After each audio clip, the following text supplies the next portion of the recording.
Hello everyone. तो आज से हम लोग कंप्लीट एचटीएल के बारे में पढ़ने वाले हैं। ठीक है ना। तो ये हमारा फर्स्ट वीडियो है जिसमें हम लोग एचटीएल का ओवरव्यू लेंगे कि एचटीएल क्या होता है, एचटीएल क्यों यूज करना चाहिए, क्या क्या इसके पार्ट्स होते हैं, ये सारी चीज़ें हम लोग इस वीडियो में देखने वाले हैं। तो आगे आने वाले जितनी भी वीडियोज आएंगी, ठीक है ना, उनमें हम लोग कंप्लीट डिटेल में एक एक पार्ट्स को इसको पढ़ेंगे। ठीक है ना। तो आज के वीडियो में हम लोग एचटीएल के बारे में एक ओवरव्यू ले लेते हैं। तो देखते हैं कि एचटीएल होता क्या। फर्स्ट तो एचटीएल का फुल फॉर्म होता है स्टैंडर्ड टेम्पलेट लाइब्रेरी। ठीक है ना। ये एक C++ का पावरफुल मतलब लाइव कलेक्शन है जिसमें आपको प्री बिल्ट क्लासेस और फंक्शंस मिलते हैं। ठीक है। जैसे कि आपके कॉमन डाटा स्ट्रक्चर्स और एल्गोरिदम्स को इंप्लीमेंट करता है ये, जैसे कि वेक्टर हो गया, लिस्ट हो गया, स्टैक हो गया, क्यू हो गया, मैप हो गया। ठीक है ना। ये बिल्ट इन आपको मिलते हैं इसमें डिफाइंड, उनका आपको केवल उसका हेडर को इंक्लूड करना है और यूज करना है। ठीक है ना। और ये एक जेनेरिक भी होता है, मीन्स कि आप किसी भी डाटा टाइप के लिए इसे यूज कर सकते हो। जैसे कि मैं एक एचटीएल कंटेनर्स का एक वेक्टर लेकर अगर आपको बताऊं, जैसे कि मैं आपको एक कंपेरिजन बताता हूँ, जैसे कि आपका एरे हो गया। ठीक है ना। तो आप एरे जब डिफाइन करते हो, जैसे मैं यहाँ पे एक एरे डिफाइन करके आपको बताऊँ, इंट एरे 5। ठीक है ना। तो आपको यहाँ पे एरे में ना आपको यहाँ पे आपको फिक्स साइज मीन्स कि 5 एलिमेंट्स ये एरे स्टोर कर सकता है। आपको कंपाइल टाइम पे इसको साइज देना पड़ता है। ठीक है ना। लेकिन अगर एक एचटीएल कंटेनर्स का एक वेक्टर का मैं बात करूँ तो वेक्टर एक डायनेमिक एरे मीन्स कि वो रन टाइम पे अपना साइज को चेंज कर सकता है। जैसे कि अगर मैं यहाँ पे वेक्टर इंक्लूड कर दूँ, ठीक है ना, अभी आपको इसका चिंता करने की जरूरत नहीं, हम लोग एक एक डिटेल में मतलब वेक्टर को भी डिटेल में पढ़ेंगे। ठीक है ना। तो अभी मैं ओवरव्यू दे रहा हूँ तो इसलिए आपको मैं बता रहा हूँ यूजिंग नेम स्पेस एसटीडी। ये बार बार एसटीडी यूज ना करूँ इसलिए मैंने ये लिख दिया। ठीक है ना। नॉर्मल कोड के लिए ये लिखना सही रहता है, लेकिन अगर आप बड़ा प्रोग्राम लिखो कोई, ठीक है ना, लगभग 10-20 हज़ार लाइन्स का, तो ये सही चीज़ नहीं होता, क्योंकि ये ग्लोबल नेम स्पेस आप एक तरह से डिफाइन करो यहाँ पे, तो वो सही चीज़ नहीं होता। लेकिन नॉर्मली आप नॉर्मल कोड के लिए इसे यूजिंग नेम स्पेस एसटीडी लिख सकते हो, एसटीडी को अवॉइड करने के लिए। ठीक है। नहीं तो आपको एसटीडी बार बार ऐसे करके स्कोप रिजोल्यूशन का यूज करके आपको यूज करना पड़ता। ठीक है ना। तो अगर मैं वेक्टर का यूज करूँ यहाँ पे, वेक्टर को भी मुझे इंक्लूड करना पड़ेगा। ठीक है ना। इंक्लूड ऐसे मैंने कर दिया वेक्टर। ठीक है ना। तो आपको मतलब यहाँ पे जैसे मैं वेक्टर का बात करूँ तो वेक्टर एक डायनेमिक है, ये डायनेमिक, आप डायनेमिक एरे इसे बोल सकते हो। ठीक है ना। मीन्स कि इसका जो साइज है आपको फिक्स मतलब कंपाइल टाइम पे देने की जरूरत नहीं है। ठीक है। और ये रन टाइम पे अपना साइज को चेंज कर सकता है। जैसे ये एक फिक्स एरे है, मीन्स कि फिक्स साइज आपको प्रोवाइड करना पड़ता है कंपाइल टाइम पे। और मीन्स कि आप एक डायनेमिक एरे भी बना सकते हो खुद से, जैसे कि इंट स्टार एरे करके हम लोग मैलॉक का यूज करके हम लोग simply size of int into जितना आपको साइज लेना है वो चीज़ें आप कर सकते हो यहाँ से। ठीक है ना। जैसे कि साइज रन टाइम पे आप ले सकते हो, इंट साइज करके सीन आपको साइज यहाँ पे ले सकते हो आप। ठीक है ना। तो ये रन टाइम पे आप ये सारी चीज़ें कर सकते हो, एक डायनेमिकली बना सकते हो। लेकिन इसमें क्या होगा कि अगर आपको इंसर्ट करना हो, डिलीट करना हो, तो आपको मैनुअली फंक्शन लिखना पड़ेगा, ये सारी चीज़ें होती है। लेकिन हमारे पास ये मतलब इतनी चीज़ें करने की जरूरत नहीं है, आपको डायरेक्ट एक वेक्टर मिलता है, आप वेक्टर डिफाइन करो और वेक्टर में आप एलिमेंट्स पुश कर सकते हो, इसमें आप एलिमेंट्स इससे डिलीट कर सकते हो इजिली। मीन्स कि ये यहाँ पे आपको प्री बिल्ट फंक्शंस मेथड्स आपको दिए रहते हैं जिनका आपको सिंपली यूज करना है और अपना ऑपरेशंस परफॉर्म करना है। ठीक है ना। तो ये फायदे होते हैं। ठीक है। तो पहले क्या होता था कि प्रोग्रामर्स खुद से सारी चीज़ें लिखते, खुद से अपना डाटा स्ट्रक्चर डिफाइन करते थे। ठीक है ना। वेक्टर भी खुद से इंप्लीमेंट करते थे। ठीक है ना। और उसमें जैसे कि हम लोग स्ट्रक्ट का यूज करके खुद का एक वेक्टर बना सकते हैं यहाँ पे। ठीक है ना। इंट साइज, इंट कैपेसिटी ऐसे करके बना सकते हो। लेकिन यहाँ पे प्री बिल्ट हमारे पास पहले से डिफाइन है, उसी का यूज करो। ठीक है। तो ये भी एक चीज़ है। ठीक है। तो मतलब स्टील का फ़ायदा क्या होता है कि स्पीड होता है, मीन्स कि प्री बिल्ट है, C++ जिन्होंने लिखा है, जिस C++ जिस लैंग्वेज को जिन्होंने बनाया है, ठीक है, उन्हीं के मतलब उन्हीं का जो टीममेट्स हैं, उन्हीं लोगों ने ये स्टील कंटेनर्स भी बनाया होगा। तो उन लोगों ने हाईली ऑप्टिमाइज्ड यहाँ पे कोड लिखा हुआ है। अगर हम खुद से लिखें तो शायद हम कुछ बग वगैरह वहाँ पे मतलब शायद हमसे कुछ बग हो जाए वहाँ पे, चाहे हम उतना ऑप्टिमाइज नहीं कर सके, उतना नॉलेज नहीं है हमारे पास, तो वो चीज़ें हम गलत मतलब कर सकते हैं। लेकिन जिन्होंने ये C++ बनाया है, जिन्होंने ये कोड लिखा है, ऑफकोर्स वो हाईली एजुकेटेड होते हैं और उन्होंने जब कोड लिखा तो हाईली ऑप्टिमाइज्ड भी लिखा होगा। तो वो जब उनके जब हम फंक्शंस चाहे बिल्ट इन क्लासेस को जब यूज करते हैं तो ऑफकोर्स वो हाईली ऑप्टिमाइज होगा, तो वो यूज करेंगे तो वो उसका रन टाइम भी मीन्स कि हमारा टाइम कम्प्लेक्सिटी भी बहुत ही अच्छा होगा। ठीक है। खुद से डिफाइन करेंगे तो कर सकते हो आप कोर्स, लेकिन उसका कुछ बग वगैरह हमारे पास मिल सकता है, ये सारी चीज़ें, ठीक है ना। तो इसलिए प्री बिल्ट ही यूज करेंगे तो ज़्यादा सही रहता है, क्योंकि ऑप्टिमाइज भी होता है और कोई बग भी नहीं होता है उसमें। तो ये सारी फ़ायदा होती है जो बिल्ट इन मतलब यूज करने की, ठीक है। ये सारी चीज़ हो गई।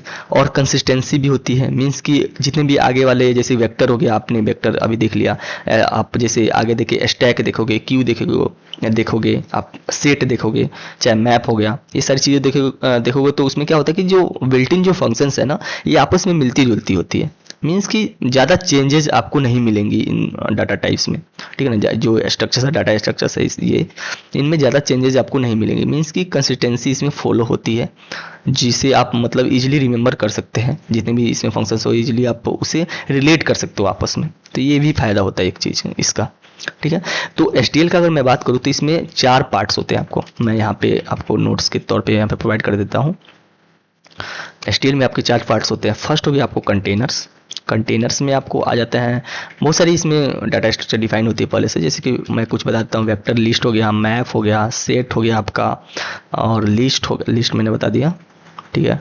क्यू भी होते हैं, ठीक है। तो ये सारी चीज़ें होती हैं जो कंटेनर्स होती हैं। ये सारे एक एक चीज़ हम लोग डिटेल में पढ़ने वाले हैं। वेक्टर का एक अलग वीडियो में बनाऊंगा जिसमें वेक्टर पढ़ाऊंगा, लिस्ट का एक अलग वीडियो, मैप का एक अलग वीडियो, हर चीज़ का मतलब डिटेल में मैं पढ़ाने वाला हूँ ये सारी चीज़ें। सेकेंड बात करें तो हम पास एल्गोरिदम्स होते हैं, जैसे कि आपका सॉर्ट हो गया, ठीक है ना।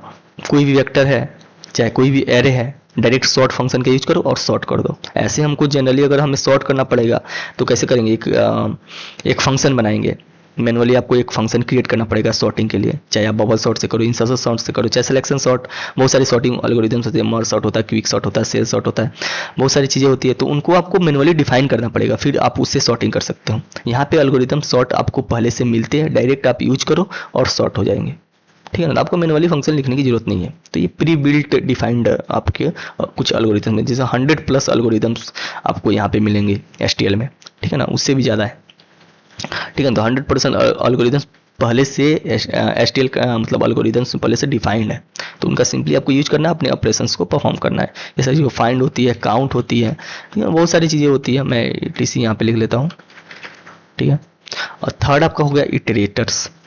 इटरेटर्स क्या होता है, इटरेटर्स में क्या होता है कि हम जनरली कंटेनर्स को ट्रांसवर्स करने के लिए जनरली यूज करते हैं। मीन्स कि अगर किसी एलिमेंट्स को आपको उसमें से निकालना है कंटेनर्स के, जैसे कंटेनर में क्या होता है, वेक्टर हो गया, लिस्ट हो गया, मैप हो गया, कोई एलिमेंट इसको ट्रांसवर्स करना है। ट्रांसवर्स मीन्स कि एक एक एलिमेंट्स को आपको दिखाना है, डिस्प्ले करना है, तो उसके लिए इटरेटर्स का यूज करता है। कोई एलिमेंट को निकालना है तो भी आप इटरेटर्स का यहाँ पे यूज करते हैं। आगे हम लोग इसको अच्छे से पढ़ेंगे इटरेटर्स का, ठीक है ना। यहाँ पे आपको बिगिन होता है, इंड होता है, ये सारी चीज़ें होती है इटरेटर्स में। फोर्थ आपको होता है फंक्टर्स।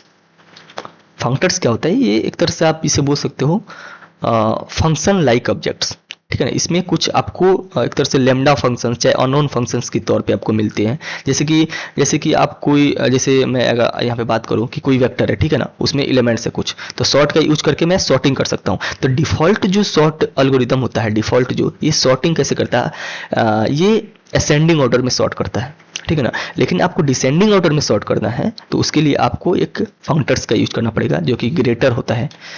जो आगे हम लोग पढ़ेंगे, जब वेक्टर में आपको पढ़ाऊंगा तो उसमें पढ़ाऊंगा, यहाँ पे ग्रेटर होता है एक, उसका यूज करके एक फंक्टर्स है। ये फंक्टर्स मतलब आप समझ लो फंक्शन लाइक ऑब्जेक्ट्स भी इसे बोलते हैं, चाहे आप इसे नॉर्मल लैम्डा फंक्शंस भी बोल सकते हो। जनरली ये डिफाइंड होता है। आप खुद का एक कस्टम फंक्टर्स भी बना सकते हो जिनका आप यूज कर सकते हो, ठीक है ना।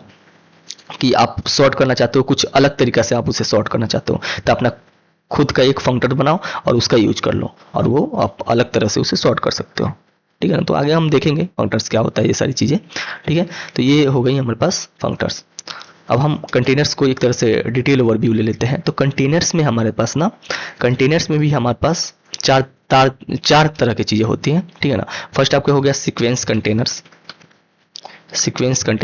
ठीक है ना। एक तरह से सीक्वेंस कंटेनर्स का क्या मतलब हुआ, लीनियर ऑर्डर में डाटा स्टोर करते हैं। ये लीनियर ऑर्डर का क्या मतलब हुआ कि एक एक एलिमेंट, जैसे कि मान लो कोई एरे हो गया 1 2 3 ऐसे करके, तो यहाँ पे क्या होगा कि फर्स्ट एलिमेंट फिर सेकेंड एलिमेंट, थर्ड, ऐसे फोर्थ, ऐसे करके मतलब लिनियरली ये सारी चीज़ें ट्रांसवर्स होगी, मतलब एक एक एलिमेंट्स को होता हुआ आगे ये ट्रांसवर्स होता होगा ये। तो मतलब इसी को आप लोग सीक्वेंस कंटेनर्स बोलते हैं। लीनियर एक तरह से बोल दो कि लीनियर ऑर्डर में डाटा स्टोर करता है, ठीक है ना। वेक्टर आपका जैसे लीनियर सीक्वेंस कंटेनर्स का अगर बात करूँ तो यहाँ पे वेक्टर हो गया, लिस्ट होता है हमारे पास, डी क्यू हो गया आपका, डी क्यू को डबल इंडेड क्यू भी बोलते हैं। तो ये सारी चीज़ें हो गई, सब एक एक चीज़ें हम लोग पढ़ेंगे, अभी आप ओवरव्यू एक ले लो, ठीक है ना। एक होता है एसोसिएटिव कंटेनर्स, एसोसिएटिव कंटेनर्स, ठीक है ना। इसमें आपको की बेस्ड आपको सॉर्टिंग मिलती है, ठीक है ना। सेट हो गया, जैसे मैप हो गया, आप अगर पाइथन पढ़े हुए ना तो वहाँ पे भी मैप होता था, सेट होता था, ठीक है ना। मैप वहाँ पे नहीं होता था, वहाँ पे डिक्शनरी होता था। तो वहाँ पे क्या होता है, की वैल्यू में स्टोर करते थे हम चीज़ें। तो यहाँ पे क्या होता है ना कि सेट मैप, यहाँ पे अगर मैं की बेस्ड सॉर्टिंग का क्या मतलब हुआ कि मैप क्या होता है, की वैल्यू पेयर वाला होता है, लेकिन इसमें होता है ना कि आप डाटा जब स्टोर करोगे ना तो वो सॉर्टेड ऑर्डर में डाटा स्टोर होगा की के बेस पे। मीन्स कि अगर की एक है और दूसरा की दो है तो वहाँ पे ऑर्डर होगा, फर्स्ट जैसे 1 है तो 1 पहले स्टोर होगा, 2 बाद में स्टोर होगा, 3 उसके बाद में स्टोर होगा, ऐसे करके। मीन्स कि ये सॉर्टेड बेस्ड पे की को स्टोर करता है, की वैल्यू पेयर्स को। अगर आपको कुछ टेक्स्ट है, अगर स्ट्रिंग है मतलब आपका की, तो वहाँ पे अल्फाबेटिकल ऑर्डर में ये सारी उसका की वैल्यू स्टोर होते हैं, ठीक है ना। तो ये इसका मतलब हुआ की बेस्ड सॉर्टिंग में आपको स्टोर होता है। अगर आप जैसे डाटा देना चाहते हो वैसे ही स्टोर हो, मीन्स कि आप जैसे मैं पाइथन के बेस पे अगर बात करूँ तो पाइथन में डिक्शनरी होता था, अगर आपने पाइथन में पढ़ा तो छोड़ो उसको, ठीक है ना। आप मैप में मान लो की वैल्यू पेयर को आप स्टोर कर दीजिए, की वैल्यू ऐसे होता है, की हो गया, यहाँ पे आपको वैल्यू हो गया इस तरह से, अरे वैल्यू, ठीक है ना, की वैल्यू, ठीक है ना। तो इस तरह से अब मैप का अगर मैं बात करूँ तो इस तरह से चीज़ें होती है, इस तरह से मतलब स्टोर होती है, ठीक है। यहाँ पे की लिख देता हूँ, तो की वैल्यू मतलब स्टोर होती है यहाँ पे। तो सॉर्टिंग होती है, मीन्स कि की का मीन्स कि जैसे के है तो के से पहले जो लेटर आता होगा वो पहले स्टोर होगा। अगर यहाँ पे मैं इंटीजर वैल्यू दूँ, अगर यहाँ पे इंटीजर वैल्यू दूँ तो 1 पहले स्टोर होगा और इसके बाद सेकेंड स्टोर होगा, ठीक है ना। वैल्यू कुछ आपका होगा, ठीक है ना। तो ऐसे स्टोर का मतलब सॉर्टेड बेस पे ये स्टोर होती है ये सारी चीज़ें। तो ये की वैल्यू पेयर्स में स्टोर होती है मैप, और सेट भी होता है, सेट में आपको 2-3 ऐसे करके यूनिक वैल्यू जिसमें स्टोर होती है, ठीक है। मल्टी सेट भी होता है जिसमें मल्टीपल आप डुप्लीकेट एलिमेंट्स को भी आप स्टोर कर सकते हो, वो सारी चीज़ें हम लोग पढ़ेंगे। तो ये एसोसिएटिव कंटेनर्स हो गया जो की बेस्ड सॉर्टिंग आप इसे बोल सकते हो। फिर हम पास आता है on ordered containers. On ordered containers में आपको ऑन ऑर्डर्ड सेट हो जाते हैं, ऑन ऑर्डर्ड सेट जिसमें एलिमेंट्स मतलब ऑन ऑर्डर्ड ऑर्डर में नहीं रहते हैं, जैसे आप एलिमेंट्स को पुट करते हो वैसे ही रहेंगे, कोई सॉर्टिंग वगैरह नहीं होती है इसमें, ठीक है। और ऑन ऑर्डर मैप भी होता है, मीन्स कि यहाँ पे क्या हो रहा था कि इसमें जब मैप में हम लोग एलिमेंट्स को मीन्स कि इसमें की वैल्यू पेयर्स को जब डाल रहे थे तो की के बेस पे सॉर्टिंग हो रही थी और उसके अनुसार उसमें डाटा स्टोर हो रहा था। लेकिन ऑर्डर ऑन ऑर्डर में क्या होता है कि जैसे आप पुट करते हो वैसे ही रहता है, मीन्स कि कोई सॉर्टिंग वगैरह नहीं होती है, जैसे पुट करो जिस ऑर्डर में पुट करो उसी ऑर्डर में मेंटेन रहता है, ठीक है ना। ऑर्डर यहाँ पे बिखरता नहीं है, ठीक है। ये सारी चीज़ें हैं। तो अगर आप सॉर्टिंग के बेस पे करना चाहते हो, मीन्स कि आप डाटा चाहते हो कि जो भी मैं पुट करूँ वो सॉर्टेड हो, अपने आप सॉर्ट हो जाए, मीन्स कि सॉर्टेड बेस पे स्टोर हो, तो वो आप मैप का यूज करो। और आप जैसे डाटा डालना चाहते हो, जैसे डाटा मैंने डाला उसी ऑर्डर में रहे तो ऑन ऑर्डर मैप का यूज करो। तो इस तरह से आप चीज़ें कर सकते हैं। फोर आप हमारे पास होता है कंटेनर्स एडेप्टर्स, ठीक है। तो ये एक तरह से सिंप्लीफाइड इंटरफेस होते हैं जिसमें आपको स्टैक हो जाता है, आपको क्यू हो जाते हैं, प्रायोरिटी क्यू हो जाते हैं, ठीक है ना। ये सब आगे हम लोग पढ़ने वाले हैं एक एक चीज़, ठीक है। तो इसको आप ओवरव्यू एक तरह से ले लो। तो sequence container, associative containers, unordered containers हो गए, कंटेनर एडेप्टर्स हो गए, ये सारी चीज़ें हो गई, ठीक है ना। सेकेंड हमारे पास क्या था, एल्गोरिदम्स था। तो इसे हम लोग देखते हैं सेकेंड, एल्गोरिदम्स, ठीक है ना। तो एल्गोरिदम्स क्या होता है कि एल्गोरिदम्स आप जानते हैं कि एल्गोरिदम्स क्या होता है कि किसी भी डाटा पे कोई ऑपरेशन को परफॉर्म करता है ये, ठीक है ना। एचटीएमएल में लगभग मैंने पहले ही बताया कि 100+ एल्गोरिदम्स पहले से, जैसे सॉर्टिंग के लिए हो गया, काउंट के लिए हो गया, फाइंड हो गया, ठीक है, रिवर्स हो गया। अगर मान लो किसी वेक्टर चाहे किसी एरो को आपको रिवर्स में एलिमेंट्स को रखना है तो उसके लिए भी फंक्शंस होते हैं वहाँ पे, ठीक है, प्री बिल्ट होते हैं, ठीक है ना। वहाँ पे रिवर्स करने का एक फंक्शन होता है, तो ये सारी चीज़ें होती हैं, तो उन्हीं को एल्गोरिथम्स हम लोग बोलते हैं। इटरेटर्स का अगर बात करते हैं तो इटरेटर्स मैंने आपको जैसे ही बताया कि वो क्या होता है कि एलिमेंट्स को मतलब किसी भी कंटेनर से एलिमेंट को ट्रांसवर्स करता है, चाहे आपको एलिमेंट्स को निकालना है तो उसे आप लोग इटरेटर्स का जनरली हम लोग यूज करते हैं। जैसे कि मैं यहाँ पे एक एग्जाम्पल से आपको बताऊँ कि मैं यहाँ पे थर्ड हमारे पास क्या था, इटरेटर्स का। मैं यहाँ पे एक एग्जांपल दूं आपको यहाँ पे, जैसे मान लो वेक्टर मैंने लिया बैक, ठीक है ना, और मैं एलिमेंट्स इसमें ऐसे स्टोर कर दिया, ठीक है, और मैं चाहता हूँ इसको एलिमेंट्स को निकालना, ट्रांसवर्स करना। तो आप सिंपल ऐसे भी कर सकते हो, फॉर इंट आइटम और वेक में करके आप यहाँ पे सी आउट कर सकते हो आइटम को, ठीक है। तो ये सारी चीज़ें भी कर सकते हो, तो एकदम परफेक्ट काम करेगा, कोई दिक्कत नहीं होगी इसमें, ठीक है। अभी मैं यहाँ पे प्रिंट करूँ तो हो जाएगा। एक मिनट, मैंने पहले भी इसे डिफाइन कर रखा है, इसलिए वो एरर दे रहा था। एक मिनट, एरे ऑफ क्या है, एरे 2 बार डिफाइन कर दिया, इसे मैं अभी के लिए कमेंट कर देता हूँ। 2 बार मैंने डिफाइन कर दिया एरे को, इसलिए एरर आ रहा है वो।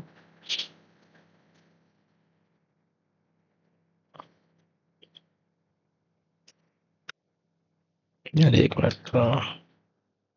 ठीक है। तो देखो यहाँ पे हमारे पास एलिमेंट्स प्रिंट हो गए, जैसे मैंने यहाँ पे प्रिंट करा है 234 एंड 5 एंड 6, ठीक है। मैं यहाँ पे स्पेस देता हूँ,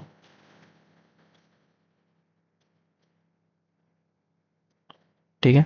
अगर मुझे इटरेटर्स का इसमें यूज करना हो, अभी के लिए आप मतलब ओवरव्यू लो, ज़्यादा यहाँ पे दिमाग आपको नहीं लगाना है, अभी ओवरव्यू लो कि कैसे काम करता है ये सारी चीज़ें। ये एक कंटेनर का पार्ट है वेक्टर, जो जनरली मतलब आप बोल सकते हो किंग ऑफ एसटीएल बोल सकते हो जनरली, मतलब अधिकतर लोग यही यूज करते हैं वेक्टर, ठीक है ना। अधिकतर मतलब आप भी करोगे, जब आप इसको एसटीएल का ज़्यादा यूज करोगे तो आप भी वेक्टर का मतलब मैनुअली आप मतलब जनरली आप वेक्टर का ही यूज करोगे, ठीक है।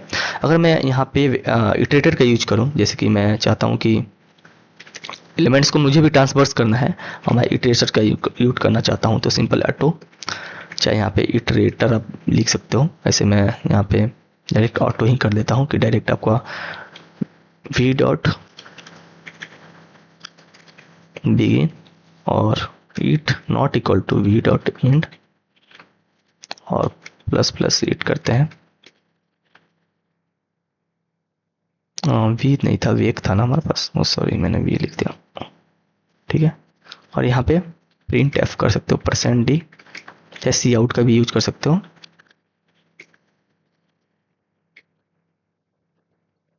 ठीक है। तो ये मैंने आपको पहले पॉइंटर लाइक ऑब्जेक्ट है, मीन्स कि जब आप बिगिन किए तो एक पॉइंटर रिटर्न करता है, उससे हम लोग डी रिफरेंस करना पड़ता है, स्टार जैसे आप लोग यूज करते हो जनरली, हम लोग मतलब यूज करते हैं डी रिफरेंस ऑपरेटर, इसे बोल सकते हो। उसको हम लोग डी रिफरेंस करके एलिमेंट्स को हम लोग प्रिंट करेंगे। अभी मैं प्रिंट कराऊँ तो ये एक एक एलिमेंट्स को ये भी प्रिंट कर देगा, ठीक है। तो यहाँ पे मैं अगर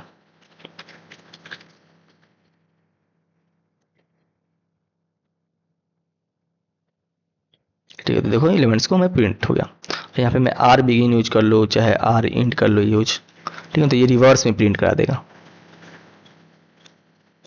देखो तो ये रिवर्स में एलिमेंट्स को प्रिंट करा दिया, 6 5 3 4 एंड 6 किया, 5 किया, 3 4 किया, फिर 2 किया। देखो तो रिवर्स में एलिमेंट्स को प्रिंट कर दिया, डायरेक्ट मैंने क्या किया, आर बिगिन कर दिया, आर इंट कर दिया। तो ये इटरेटर्स का मतलब आप ऐसे इसको यूज कर सकते हो। आगे हम लोग मतलब जब हम लोग पढ़ेंगे अच्छे से, तो वेक्टर को जब मैं वेक्टर को अच्छे से पढ़ाऊंगा तो इसमें मैं इटरेटर्स का यूज करूंगा और मैं मतलब ढंग से वहाँ पे मैं आपको समझाऊंगा, ठीक है ना, ठीक है। और अब बात कर ले फंक्टर्स का। फंक्टर्स मैंने बताया फंक्शन लाइक ऑब्जेक्ट है, लाइक उसका मतलब एक तरह से शॉर्टकट है। जनरली हम लोग जब यूज करते हैं सॉर्टिंग वगैरह यूज करते हैं, बहुत सारे एल्गोरिदम्स में जनरली ये यूज होती है सॉर्टिंग। जैसे मैं सॉर्टिंग के लिए मैंने आपको बताया था कि सॉर्ट जैसे हम लोग करते हैं तो नॉर्मली बाय डिफॉल्ट जो सॉर्ट होता है वो असेंडिंग ऑर्डर में करता है, लेकिन अगर आपको डिसेंडिंग ऑर्डर में करना है उसको सॉर्ट, तो वहाँ पे हम लोग फंक्टर्स का यूज कर सकते हैं, ठीक है। जैसे कि मैं यहाँ पे एक एग्जांपल दूं, मैं वेक्टर मैंने डिफाइन किया हुआ है यहाँ पे, ठीक है। मैं सॉर्ट करना चाहता हूँ, तो सॉर्ट के लिए मुझे एल्गोरिदम्स हेडर को यहाँ पे डालना पड़ेगा, हेडर को मुझे डालना पड़ेगा एल्गोरिदम, ठीक है। और सॉर्ट जो वेक्टर है उसका बिगिन, यहाँ पे भी इटरेटर्स यहाँ पे लेता है ये। मैं अगर यहाँ पे ओवर करूँ तो यहाँ पे देख सकते हो वेक्टर इटरेटर, यहाँ पे वेक्टर का वैल्यू, एक मिनट यहाँ पे एरर दे रहा ना, पहले रुक जाओ, वेक्टर डॉट मैं कर लूँ, ठीक है, देख सकते हो यहाँ पे इटरेटर फर्स्ट इटरेटर लास्ट, ठीक है ना। तो फर्स्ट से लेके लास्ट तक हम जो वेक्टर है उसका इटरेटर हम प्रोवाइड कर देते हैं तो ये सॉर्ट कर देगा, ठीक है ना। अगर मैं फिर से एलिमेंट को यहाँ पे प्रिंट कराऊँ, इंट आइटम बैक और यहाँ पे सी आउट,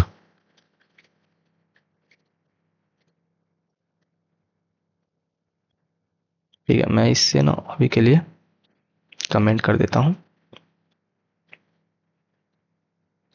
वेक्टर को नहीं, ठीक है। तो बाय डिफॉल्ट ये जब सॉर्ट करेगा तो ये आपको असेंडिंग ऑर्डर में सॉर्ट करेगा 2 5 6 3 4, ठीक है, 2 3 4 था, 5 और 6 था, ठीक है ना। इसको इसने सॉर्ट कर दिया असेंडिंग ऑर्डर में, मीन्स कि इंक्रीजिंग ऑर्डर में सॉर्ट हो गया। और मुझे इसे डिक्रीजिंग ऑर्डर में सॉर्ट करना है तो उसके लिए हमारे पास एक फंक्टर्स होता है ग्रेटर, ठीक है, ग्रेटर इंट मैं यूज करूंगा, ये डिसेंडिंग ऑर्डर में हो जाएगा,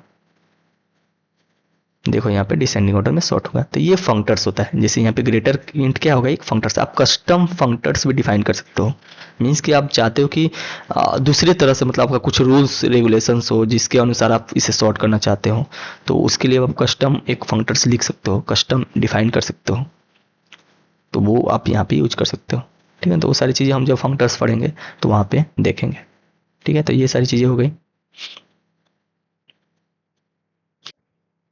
अगर मैं यहाँ पे जैसे कि कोई एग्जांपल तो अभी नहीं लूँगा मैं यहाँ पे, क्योंकि ओवरव्यू में दे रहा हूँ, तो ये मतलब समझ लो कि एक ओवरव्यू है जहाँ पे हम लोग ने बात की थी कि एचटीएमएल में क्या क्या चीज़ें होती है, कंटेनर्स, एल्गोरिथम्स, इटरेटर्स, फंक्टर्स होते हैं, ये सारी चीज़ें आगे जैसे जैसे वीडियो आएगी हम लोग पढ़ेंगे, ठीक है। तो ये एक ओवरव्यू हो गया कि एचटीएमएल हम लोग यूज क्यों करना चाहिए और एचटीएमएल में क्या क्या चीज़ें होती हैं, ये सारी चीज़ें मैंने आपको बता दी, ठीक है। आगे आने वाली वीडियो में मैं एक एक चीज़ को डिटेल में समझाऊंगा आपको, ठीक है ना। फर्स्ट हम लोग वेक्टर पढ़ेंगे, उसके बाद लिस्ट, मैप, ये सारी चीज़ें हम लोग पढ़ने वाले हैं। तो मिलते हैं आगे वीडियो में।